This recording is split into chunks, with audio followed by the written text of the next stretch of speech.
दुनिया काशी को प्रकाश की नगरी कहती है, मोक्ष का द्वार कहती है, जहाँ सुबह की शुरुआत गंगा आरती और मंदिरों की घंटियों से होती है। लेकिन इसी शहर का एक दूसरा चेहरा भी है, एक ऐसा चेहरा जो सूरज ढलने के बाद जागता है। यह कहानी उन लोगों की है जो वहाँ रहते हैं, जहाँ आम इंसान जाने से भी डरता है। शमशान। इसके शरीर पर भस्म है, गले में हड्डियों की माला है और कंधे में इंसान की खोपड़ी। समाज इन्हें डर की नज़रों से देखता है, इन्हें अघोरी कहता है, तांत्रिक कहता है या फिर नरभक्षी भी कहता है। नमस्कार, आपका मेरे चैनल पे स्वागत है। आज हम बनारस की उन गलियों में चलेंगे जहां तर्क यानी लॉजिक खत्म हो जाता है और विश्वास या शायद अंधविश्वास शुरू हो जाता है। आज हम जानेंगे कि क्या अघोरी सच में काले जादू के सौदागर हैं या फिर भगवान शिव को पाने का यह कोई रास्ता है जिसे हम समझ नहीं पाते। घोर परंपरा आज की नहीं है, यह हजारों साल पुरानी है। अघोर शब्द संस्कृत के दो शब्द से मिलकर बना है, अ और घोर। घोर का मतलब है भयानक या फिर डरावना या फिर कठिन, और अ का मतलब है नहीं, यानी वो अवस्था जहाँ कुछ भी डरावना नहीं है, जहाँ भय का अस्तित्व ही मिट जाता है। पुराणों के अनुसार अघोर पंथ की शुरुआत स्वयं भगवान शिव से मानी जाती है, लेकिन इस परंपरा को धरती पर लाने का श्रेय जाता है भगवान दत्तात्रेय को। दत्तात्रेय, जो ब्रह्मा विष्णु और महेश तीनों का स्वरूप माने जाते हैं, माना जाता है कि अघोर वो है जो अभूत बन चुका है, जिसे सर्दी गर्मी भूख प्यास मान अपमान किसी का फर्क नहीं पड़ता। इसलिए इतिहास के पन्नों को पलटने पर हमें पता चलता है कि यह विद्या गुप्त थी। गुरु अपने शिष्य के कान में मंत्र देता था और यह परंपरा ऐसे ही चलती रही। कहते हैं कि जब समय का भी जन्म नहीं हुआ था, तब सिर्फ अंधेरा था। उस अंधेरे में एक आवाज़ गूंजी, ओम, और उसी नाद से प्रकट हुआ आदि अनंत शिव। पुराणों में एक कहानी है, एक बार माता पार्वती ने शिवजी से पूछा, प्रभु आप शमशान में क्यों रहते हैं? आप हड्डियों की माला क्यों पहनते हैं? शिवजी मुस्कुराए और बोले, गौरी, यह हड्डियों और राख मेरे भक्तों का वो सत्य है जो कभी नहीं मिट सकता। दुनिया उन्हें ठुकरा देती है तब मैं उन्हें अपनाता हूँ। लेकिन यह कहानी एक पुरानी कहानी नहीं है। आज भी 21वीं सदी में भी कुछ लोग ऐसे हैं जो शिव के इसी वादे को जी रहे हैं। वो शिव बनने के लिए शिव की तरह जीते हैं। आज मैं आपको अघोरियों की वह कहानी सुनाऊंगा जो किताबों में नहीं बल्कि इन हवाओं में जिंदा है। एक ऐसी कहानी जो शुरू होती है आज से करीबन 400 साल पहले, एक 11 साल के बच्चे के साथ। यह कहानी है 17वीं सदी की। बिहार के एक छोटे से गांव में एक बच्चे का जन्म होता है। नाम था कीनाराम। बचपन से ही वह अजीब था। वह खेलता नहीं था, वह घंटों शमशान को घूरता रहता था। एक दिन भटकते भटकते वह काशी पहुंचा। उसे तलाश थी एक गुरु की। कहते हैं कि कीनाराम मणिकर्णिका घाट पर पहुँचे। वहाँ एक बहुत बूढ़े अघोरी बैठे थे, बाबा कालूराम।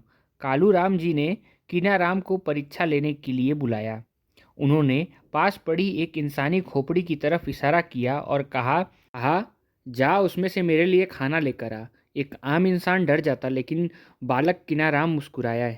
उन्होंने जमीन पर पड़ी खोपड़ी उठाई और कहा, अरे ओ मुंड, बाबा को भूख लगी है, खाना दे। और तभी वहाँ एक चमत्कार हुआ।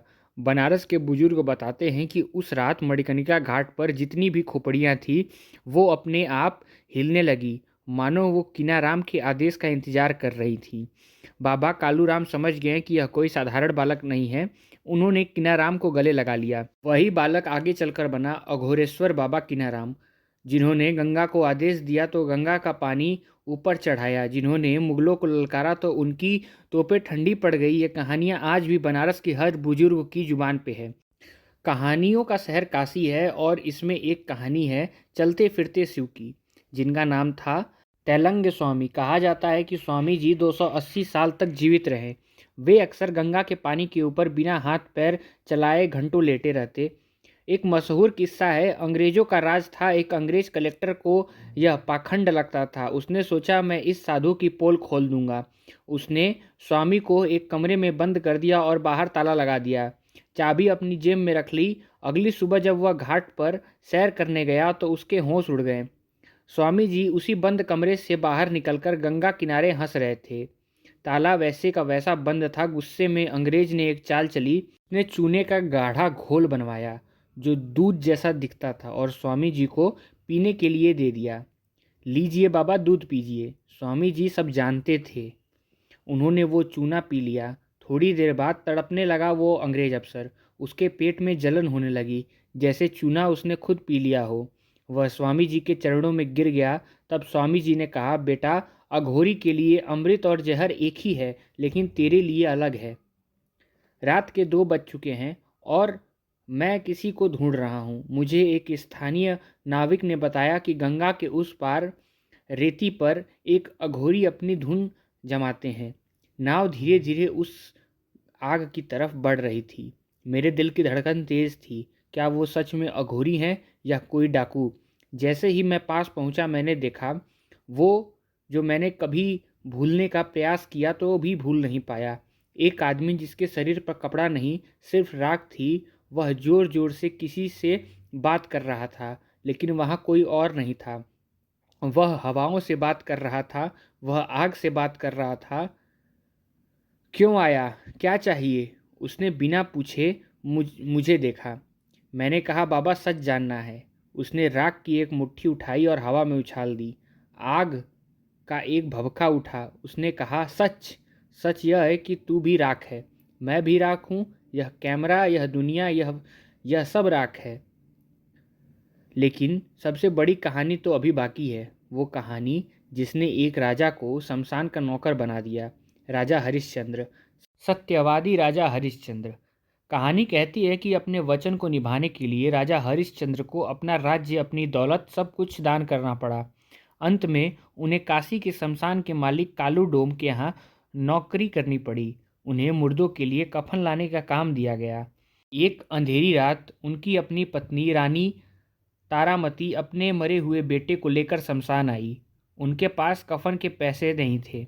राजा हरिश्चंद्र ने अपनी पत्नी को पहचान लिया। उनका दिल रो पड़ा। लेकिन धर्म के पक्के राजा ने कहा, देवी, बिना टैक्स, बिना कर चुकाए मैं अंतिम संस्कार नहीं करने दूंगा। तब आकाशवाणी हुई। ईश्वर ने उनकी परीक्षा ली थी। आज भी मणिकर्णिका घाट पर जो डोम राजा का परिवार रहता है, वे खुद को उसी कालू डोम का वंशज मानते हैं और कहते हैं कि जो आग राजा हरिश्चंद्र ने जलाई थी, वह 3000 सालों से आज तक नहीं बुझी। कहानियाँ बहुत है, कुछ डराती हैं, कुछ चौंकाती हैं, लेकिन इन सब कहानियों का सार एक ही है। चाहे वो किनाराम का चमत्कार हो, या फिर स्वामी जी का जहर पीना, या हरिश्चंद्र जी का त्याग। अघोर हमें सिखाता है कि आपने अपने अंदर के डर को मार दिया, जिस दिन आपने सोने और राख में फ़र्क करना छोड़ दिया, उस दिन आप भी शिव बन जाएंगे।